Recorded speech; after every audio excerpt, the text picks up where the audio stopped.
Hello friends, welcome back to my channel. Friends, previous videos में हमने आपको present, past और फ्यूचर इंडेफिनिट के सेंटेंसेस को पैसिव वॉइस में चेंज करना बताया था। तो आज हम देखते हैं फ्रेंड्स, कंटिन्यूअस टेंस के सेंटेंसेस को पैसिव वॉइस में हम कैसे चेंज कर सकते हैं। और इसमें केवल दो टेंसेस का ही हमें पैसिव वॉइस देखना है, प्रेजेंट और पास्ट कंटिन्यूअस, क्योंकि फ्यूचर कंटिन्यूअस का पैसिव वॉइस बनता ही नहीं है। और इसके बाद फ्रेंड्स, हम इसी वीडियो में हम आपको सभी परफेक्ट टेंस का भी पैसिव वॉइस बताने वाले हैं, और साथ ही साथ फ्रेंड्स हम आपको मोडाल्स के सेंटेंसेस को भी पैसिव वॉइस में चेंज करना बताएंगे। तो फ्रेंड्स, ये प्रेजेंट और पास्ट कंटिन्यूअस ये दोनों लगभग एक जैसे ही हैं, तो इसको हम एक साथ में लेकर चल सकते हैं, साथ में ही समझ सकते हैं। तो यहाँ पे हम बताते हैं आपको प्रेजेंट और पास्ट दोनों के कंटिन्यूअस को हम पैसिव वॉइस में कैसे चेंज कर सकते हैं। फ्रेंड्स, जैसा कि हमें पता है कि प्रेजेंट कंटिन्यूअस का हेल्पिंग वर्ब होता है इज, एम, आर, और पास्ट कंटिन्यूअस का हेल्पिंग वर्ब वाज, वर होता है। तो फ्रेंड्स, हमें करना क्या है, जैसे हमने इंडेफिनिट में आपको बताया था कि सभी के इंडेफिनिट में उसके कंटिन्यूअस का हेल्पिंग वर्ब हम यूज करते हैं। जैसे प्रेजेंट इंडेफिनिट में प्रेजेंट कंटिन्यूअस का हेल्पिंग वर्ब, पास्ट इंडेफिनिट में पास्ट कंटिन्यूअस का, और फ्यूचर इंडेफिनिट में फ्यूचर कंटिन्यूअस का हेल्पिंग वर्ब यूज करना हमने आपको बताया था। उसी तरह से कंटिन्यूअस टेंस में हम क्या करते हैं, पहली बात तो ये कि केवल प्रेजेंट और पास्ट कंटिन्यूअस का ही पैसिव वॉइस बनता है, फ्यूचर कंटिन्यूअस का नहीं बनता है। और दूसरी बात, कंटिन्यूअस टेंस में हम उसी के हेल्पिंग वर्ब में बीइंग ऐड कर देते हैं, BEING। तो friends, is, am, are, was, were, इनमें से कोई भी हेल्पिंग वर्ब अगर एक्टिव वॉइस में आया हुआ है तो पैसिव वॉइस में भी हम इज, एम, आर अगर आया है तो इज, एम, आर में से कोई एक यूज करेंगे। वाज, वर आया है तो वाज या वर में से कोई एक यूज करेंगे, बट इसके साथ हमें बीइंग ऐड कर देना है। तो फ्रेंड्स, अब एग्जांपल के माध्यम से हम ये दोनों टेंस एक साथ में समझ लेते हैं। She is sweeping her room, अर्थात वह अपना कमरा साफ कर रही है, कमरे में झाड़ू लगा रही है। तो फ्रेंड्स, इसमें हम देख सकते हैं यहाँ पे सबसे पहले सब्जेक्ट आया हुआ एक्टिव वॉइस में, इसलिए पैसिव वॉइस में भी सबसे पहले सब्जेक्ट आना चाहिए। बट पैसिव वॉइस में हम सब्जेक्ट बनाते हैं एक्टिव वॉइस के ऑब्जेक्ट को, जो कि इसमें हर रूम। और फ्रेंड, शी का ऑब्जेक्टिव केस भी हर होता है और पॉजिटिव केस भी हर होता है। तो कभी कभार हम यहाँ पे कंफ्यूज हो जाते हैं कि हम यहाँ पे हर का सी लिखें, हर यहाँ पे ऑब्जेक्टिव केस है या फिर पॉजिटिव केस है। तो हमें याद रखना है फ्रेंड्स कि अगर पॉजिटिव केस रहेगा तो हर के साथ कोई एक नाउन जरूर जुड़ा रहेगा, क्योंकि ये पॉजिटिव केस है तो जिस चीज का पोजीशन यहाँ पे बताया जा रहा है वो इसके साथ में जुड़ा रहेगा। जैसे हर के साथ यहाँ पे रूम है तो हर रूम ये पूरा इसका ऑब्जेक्ट है, केवल हर नहीं है। अब कभी कभार केवल हर यहाँ पे ऑब्जेक्ट हो सकता है, जैसे अगर कहना है कि I hate her, I hate her, तो यहाँ पे हर ऑब्जेक्टिव केस है क्योंकि इसके साथ कोई एक नाउन नहीं आया है, यहाँ पे पोजीशन वाली बात नहीं हुई है। बट यहाँ पे वह अपने कमरे में झाड़ू लगा रही है, अपना कमरा, यहाँ पे पोजीशन की बात हुई, तो यानी कि हर यहाँ पे पॉजिटिव केस है। और अगर ये पॉजिटिव केस है तो इसमें कोई भी चेंजिंग नहीं करना है। तो फर्स्ट ऑफ ऑल हम हर रूम को यहाँ पे सब्जेक्ट के स्थान पे लाएंगे, क्योंकि ये एक नाउन है तो इसमें चेंजिंग नहीं करना है। ये हो गया हर रूम। और इसके बाद फ्रेंड्स यहाँ पे देखेंगे हेल्पिंग वर्ब आया हुआ है इज, तो यहाँ पे इज, एम, आर तीनों में से कोई एक आना चाहिए। और रूम यहाँ पे सिंगुलर है इसलिए हम यहाँ पे इज का यूज कर सकते हैं। अब friends, is, am, are, was, were के साथ हमें बीइंग का यूज करना होगा पैसिव वॉइस में, इसलिए हम यहाँ पे बीइंग का यूज कर सकते हैं। हर रूम इज बीइंग, अब वर्ब की थर्ड फॉर्म, वर्ब इसमें स्वीप है, इसका थर्ड फॉर्म हो जाएगा स्वेप्ट। और फिर हम बाय का यूज करके जो इसका सब्जेक्ट है शी, इसको ऑब्जेक्ट के स्थान पर लाएंगे तो ऑब्जेक्टिव केस हो जाएगा हर। तो पैसिव वॉइस में चेंज हो गया सेंटेंस हमारा कि her room is being swept by her, उसके द्वारा उसका कमरा साफ किया जा रहा है। अब देखते हैं नेक्स्ट एग्जांपल। तो फ्रेंड्स, हमारा सेकंड एग्जांपल है the teacher was not teaching us Hindi, अर्थात टीचर हमें हिंदी नहीं पढ़ा रहे थे। अब इसमें देखा जाए फ्रेंड्स, यहाँ पे वाज आया हुआ अर्थात ये पास्ट कंटिन्यूअस का है, तो यहाँ भी ये स्टार्ट हुआ है सब्जेक्ट से, तो पैसिव वॉइस भी स्टार्ट होना चाहिए सब्जेक्ट से। और पैसिव वॉइस में हम सब्जेक्ट किसको बनाते हैं, जो एक्टिव वॉइस का ऑब्जेक्ट होता है। और यहाँ पे दो ऑब्जेक्ट, एक है अस और दूसरा है हिंदी, और अस यहाँ पे इनडायरेक्ट ऑब्जेक्ट है। और हमने आपको बताया कि जो ऑब्जेक्ट वर्ब के सबसे नजदीक रहे उसको हम सब्जेक्ट के स्थान पे ला सकते हैं। तो सबसे पहले अस को हम इधर लेके आएंगे, तो अस का सब्जेक्टिव केस वी हो जाएगा। और यहाँ पे वॉज आया हुआ है तो वॉज या वर दोनों में से कोई एक हमें हेल्पिंग वर्ब यूज करना है, और वी यहाँ पे प्लूरल सब्जेक्ट है इसलिए यहाँ पे हमें वर का यूज करना होगा। अब इसमें वॉज के बाद नॉट है, अर्थात हेल्पिंग वर्ब के बाद नॉट है, तो यहाँ पे हेल्पिंग वर्ब के बाद नॉट होना चाहिए और नॉट के बाद हमें बीइंग का यूज करना है। अर्थात जब भी नॉट आ जाएगा तो is not being, am not being, are not being, was not being, were not being, अर्थात बीच में हमें नॉट का यूज करना होगा। ये हो गया वी वर नॉट बीइंग। अब बीइंग के तुरंत बाद वर्ब की थर्ड फॉर्म आनी चाहिए जो कि इसमें है टीच, और टीच का थर्ड फॉर्म होता है टॉट। तो ये हो गया we were not being taught.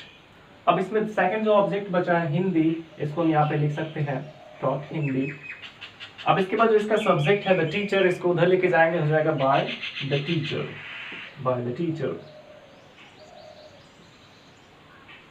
तो इस तरह से हम इसका नेगेटिव सेंटेंस को पैसिव वॉइस में चेंज कर सकते हैं। अब देखते हैं इसका इंट्रोगेटिव सेंटेंस।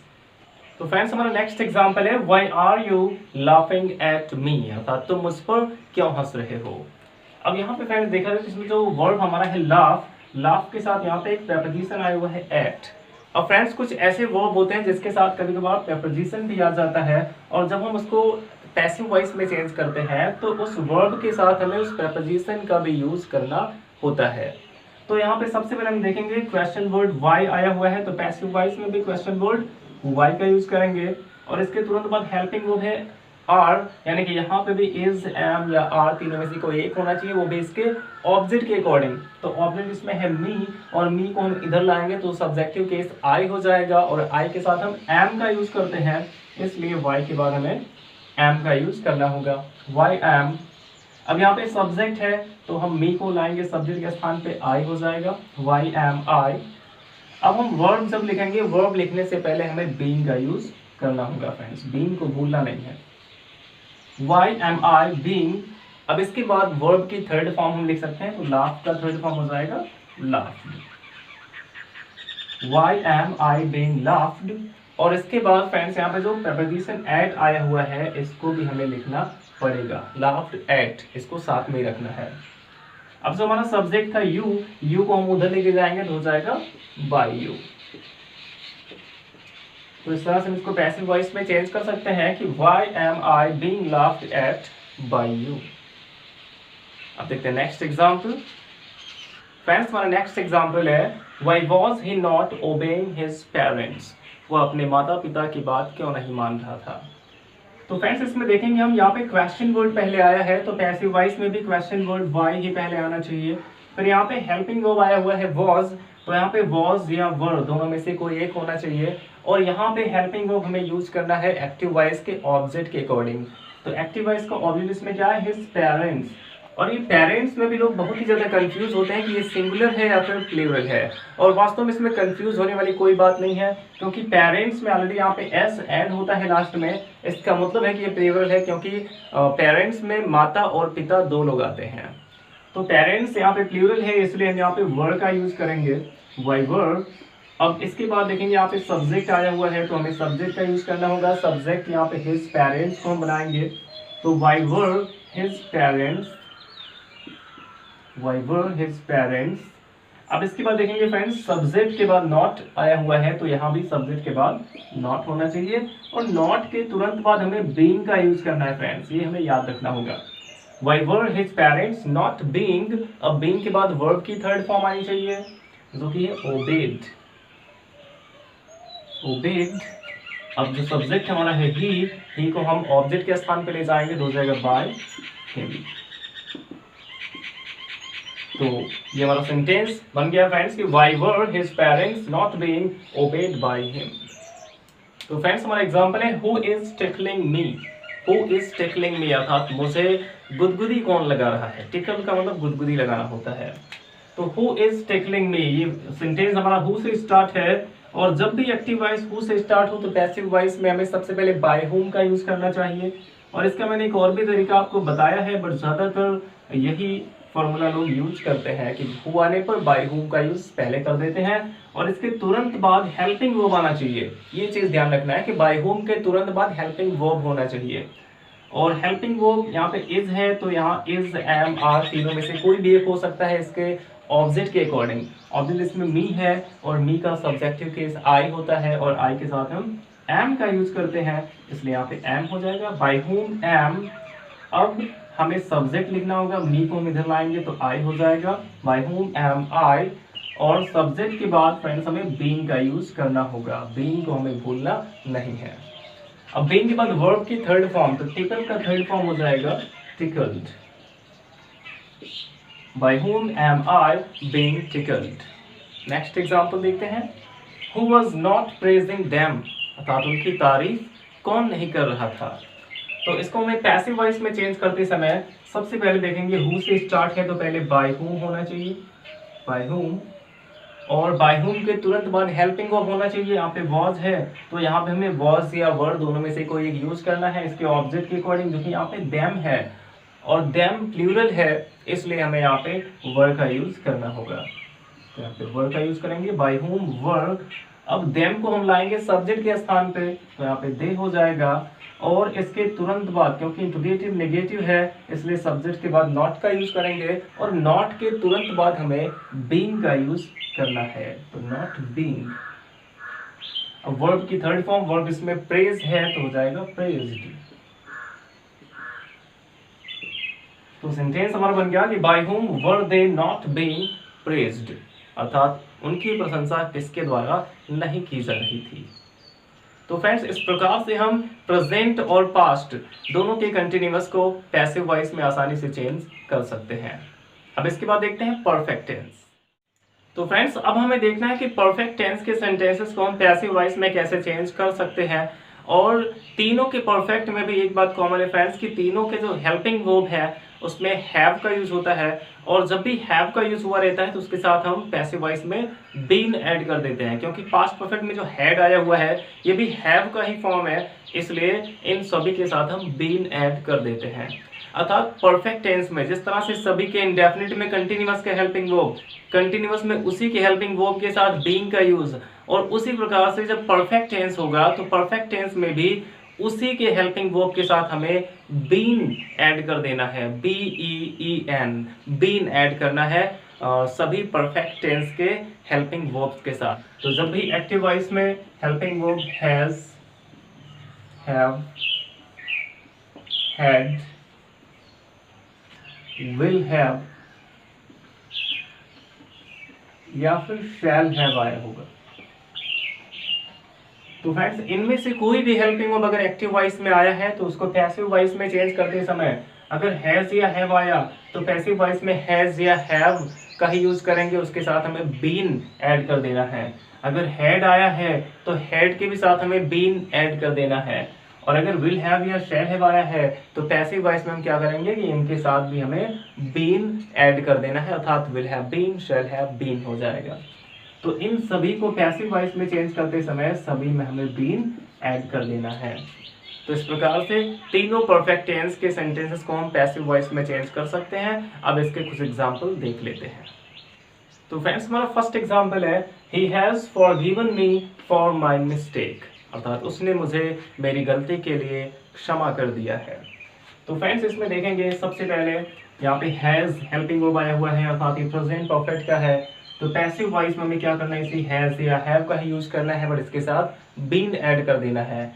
सबसे पहले देखेंगे ये सब्जेक्ट से स्टार्ट है तो पैसिव वॉइस भी सब्जेक्ट से स्टार्ट करेंगे, और पैसिव वॉइस में हम सब्जेक्ट किसको बना सकते हैं, जो वर्ब के सबसे नजदीक है जो ऑब्जेक्ट, अर्थात मी को सब्जेक्ट के स्थान पर लाएंगे तो आई हो जाएगा, और आई के साथ हम हैव का यूज करते हैं इसलिए यहाँ पे हैव हो जाएगा, और फिर हैव के साथ हमें बीन ऐड कर देना है, आई हैव बीन। अब बीन के साथ वर्ब की थर्ड फॉर्म, वर्ब इसमें है फॉरगिवन, और फ्रेंड्स जब भी परफेक्ट टेंस का वाक्य रहता है तो उसमें थर्ड फॉर्म ऑलरेडी दिया रहता है, अर्थात यहाँ पे जो फॉरगिवन है ये थर्ड फॉर्म ही है, तो यहाँ पे हमें फॉरगिवन लिखना है, आई हैव बीन फॉरगिवन। अब यहाँ पे फॉर माई मिस्टेक जो बचा हुआ है इसको हम यहाँ पे लिख सकते हैं फॉर माई मिस्टेक।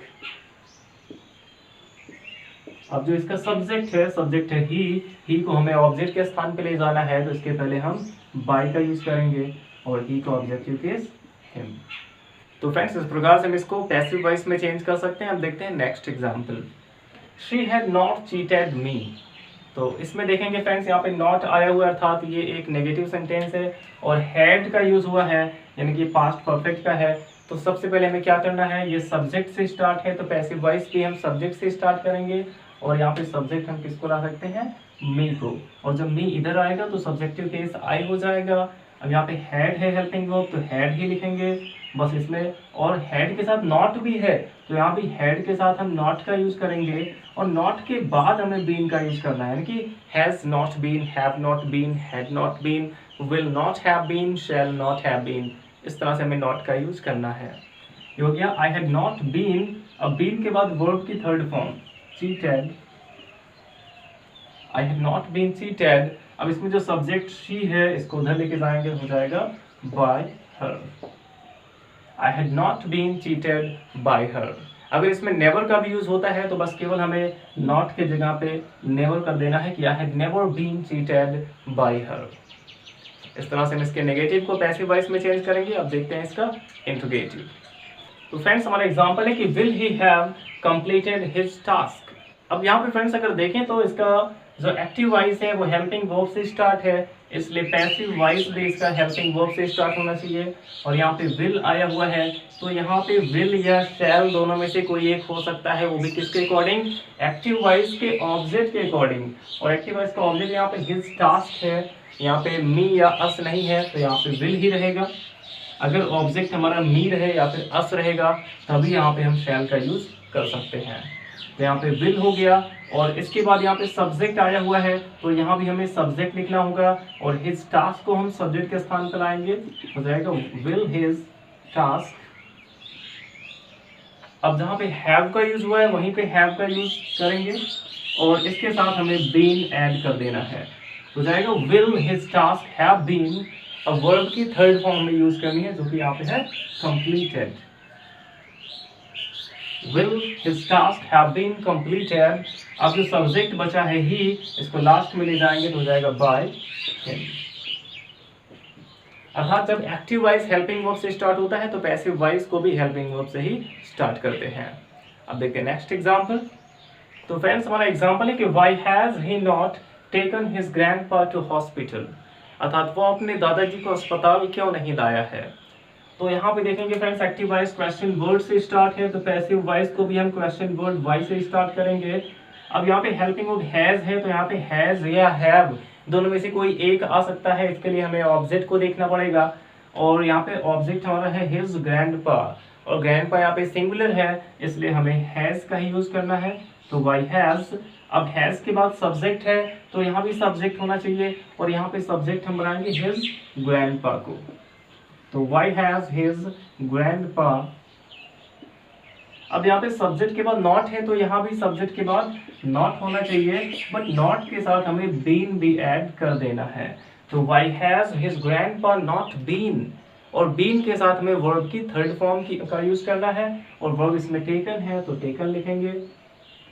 अब इसमें जो बचा हुआ है टू हॉस्पिटल, इसको भी हम इसके साथ में लिख देंगे, to hospital. Why has his grandpa not been taken to hospital? अब इसमें जो सब्जेक्ट है ही, इसको ऑब्जेक्ट के स्थान पे ले जाएंगे तो हो जाएगा by him। इस प्रकार से इसे हम पैसिव वॉइस में चेंज कर सकते हैं। अब इसके बाद फ्रेंड्स हम देखते हैं who वाला एग्जाम्पल। तो फ्रेंड्स ये हमारा next example, whom have you invited। अब ये सेंटेंस हमारा who से नहीं स्टार्ट है बल्कि whom से स्टार्ट है friend. whom have you invited, अर्थात तुमने किसे आमंत्रित किया है।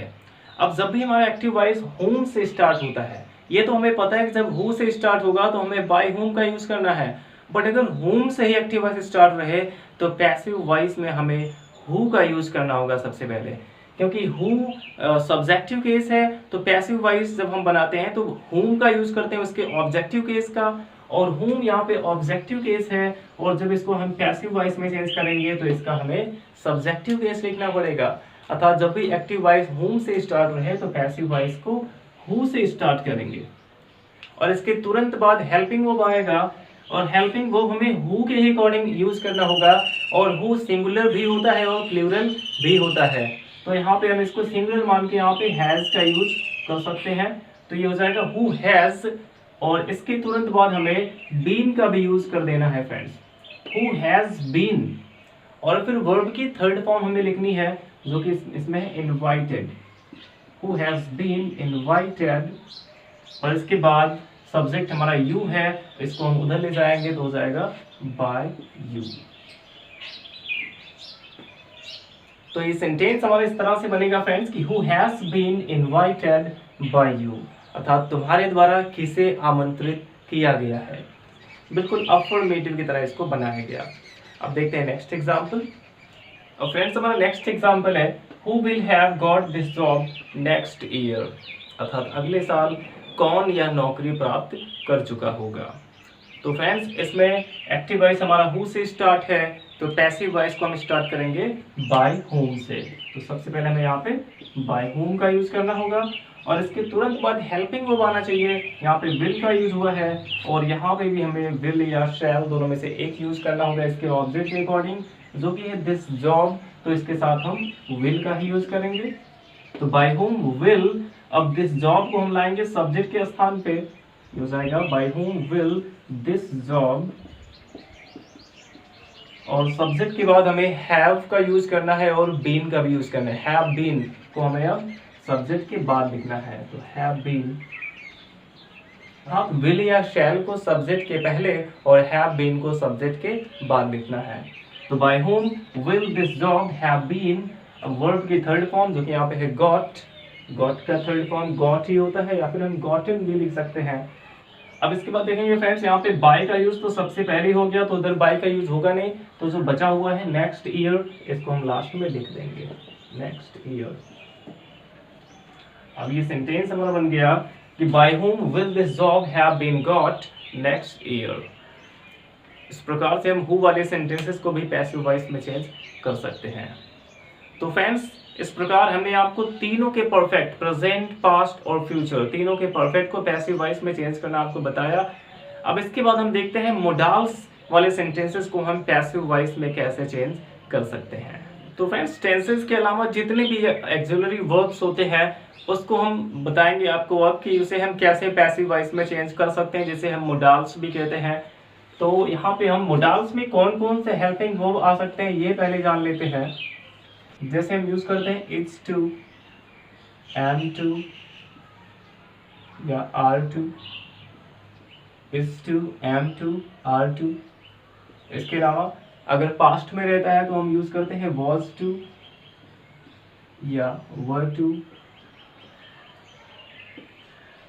और इसके अलावा फ्रेंड्स यहाँ पे हैज टू या हैव टू का यूज करते हैं, हैज टू, हैव टू। और पास्ट की अगर बात की जाए तो पास्ट में हम यूज करते हैं हैड टू का। फ्यूचर में विल हैव टू या फिर shall have to, will have to, shall have to. और इसी के साथ साथ कैन के साथ भी हम हैव टू का यूज करते हैं, कैन हैव टू। पढ़ सकता है के लिए कैन हैव टू, या फिर पढ़ रहा है अगर आता है तो हम हैविंग टू का भी यूज करते हैं, हैविंग टू। तो is to, am to, are to, was to, were to, has to, have to, had to, will have to, shall have to, can have to या फिर हैविंग टू। और इसके साथ साथ अब मोडाल्स में क्या क्या आते हैं, जैसे आ गया मे, और मे का पास्ट फॉर्म होता है माइट, कैन, और कैन का past form could, may, might, can, could, should, would, must या फिर ought to, और इसके अलावा यूज्ड टू भी आता है, यूज्ड टू। तो ये इतने सारे एक्चुअली वर्ब से फ्रेंड जिसे हम मोडाल्स की कैटेगरी में रख सकते हैं, और इन सभी को पैसिव वॉइस में चेंज करने का तरीका बिल्कुल सेम है, क्योंकि इसमें जितने भी वर्ब यहाँ पे आए हुए हैं जिसके लास्ट में टू आया हुआ है, जैसे is to, am to, are to, was to, were to, has to, have to, had to, will have to, shall have to, can have to, having to, और इधर अगर देखा जाए तो ought to और used to, इन सभी के last में टू आया हुआ है। और इसके अलावा जो है may, might, can, could, should, would, must, इन सभी को जब हम पैसिव वॉइस में चेंज करते हैं तो इन सभी के साथ हमें केवल बी का यूज कर देना होता है।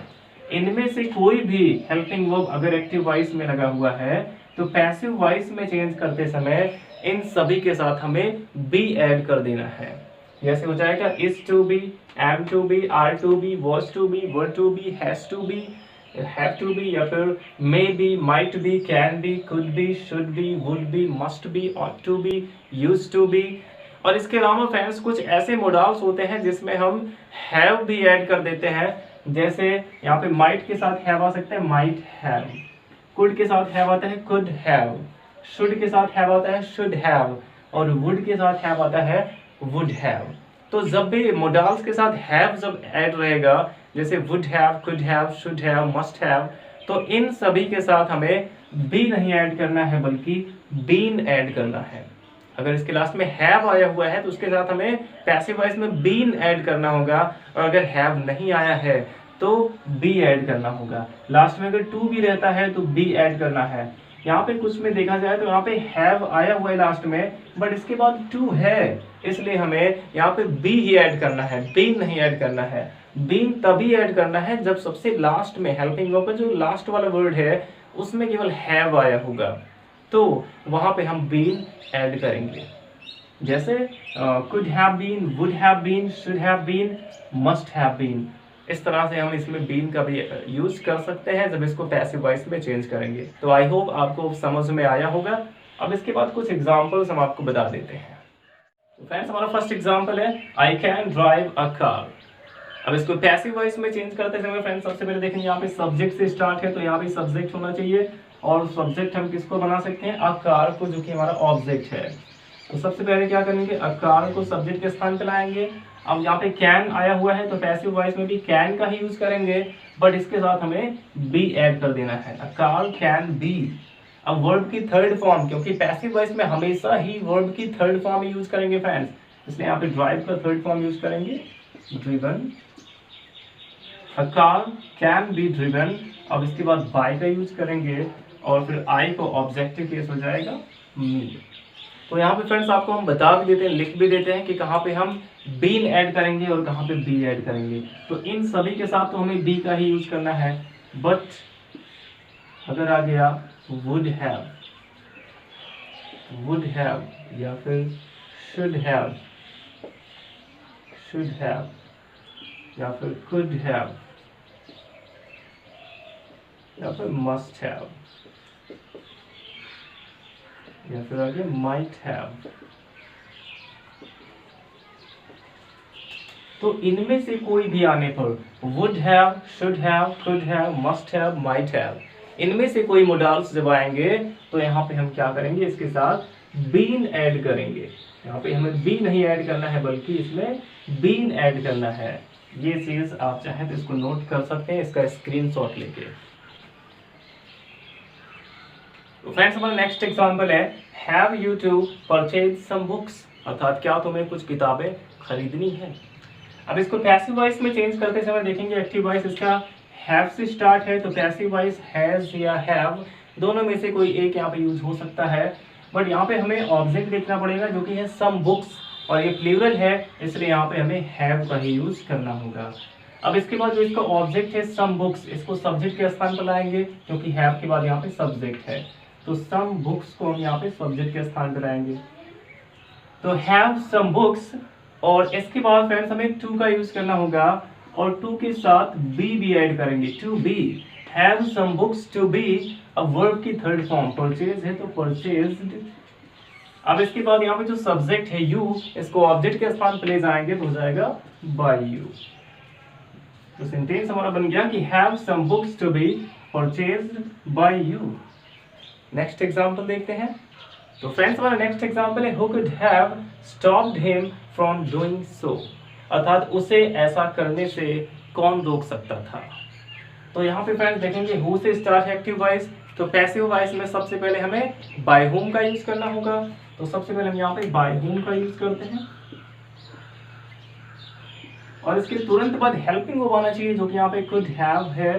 तो कुड और हैव यहाँ पे दो वर्ड हैं, इसलिए हम केवल कुड को यहाँ पे लेंगे, बाय होम कुड, और इसके तुरंत बाद हम ऑब्जेक्ट को सब्जेक्ट के स्थान पर लाएंगे, तो इसमें मेन ऑब्जेक्ट हमारा है हिम को इधर लाएंगे हो जाएगा ही, बाय होम कुड ही। अब सब्जेक्ट के बाद हमें हैव का यूज करना है, और जब भी हैव आता है तो इसके साथ पैसिव वॉइस में हमें बीन ऐड करना है, तो हैव बीन हो जाएगा। By whom could he have been, अब वर्ब की थर्ड फॉर्म यूज कर सकते हैं stopped। अब जो हमारा बचा हुआ इसमें है फ्रॉम डूइंग सो, इसको हम लिख देंगे फ्रॉम डूइंग सो। तो सेंटेंस हमारा बन गया कि bye whom could he have been stopped from doing so, अर्थात उसे ऐसा करने से किसके द्वारा रोका जा सकता था। फ्रेंड्स, हमारा नेक्स्ट एग्जाम्पल है we must respect our elders, अर्थात हमें अपने बड़ों का सम्मान अवश्य करना चाहिए। तो यहाँ पे ये सब्जेक्ट से स्टार्ट है, तो पैसिव वॉइस भी सब्जेक्ट से स्टार्ट होगा, बट यहाँ पे हम सब्जेक्ट किसको बनाएंगे, आवर एल्डर्स को सब्जेक्ट के स्थान पर लाएंगे सबसे पहले, आवर एल्डर्स। अब यहाँ पे देखेंगे हेल्पिंग वर्ब मस्ट आया हुआ है, तो इसके बाद हम मस्ट का यूज कर देंगे, और मस्ट के साथ हमें केवल बी का यूज करना है, तो मस्ट बी हो जाएगा, आवर एल्डर्स मस्ट बी। और फिर पैसिव वॉइस में हमेशा वर्ब की थर्ड फॉर्म लिखते हैं, तो यहाँ पे हो जाएगा रिस्पेक्टेड, मस्ट बी रिस्पेक्टेड।